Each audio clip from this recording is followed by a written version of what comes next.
Ето тук, от двете страни на главния път, това от едната страна, даже така като гледам навътре има още. Ще отида малко по-навътре да се вижда по-добре. Охо, продължава и нататък. Това е едното място, където хората си изхвърлят отпадъците.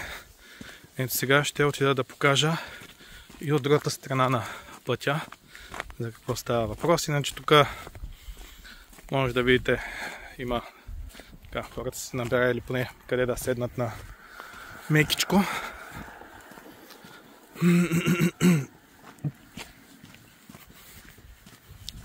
Ето тук от другата страна, другата част от незаконното сметище. Може да видите пластмаса, гума, всякакви строителни отпадъци, хвърлени сред природата.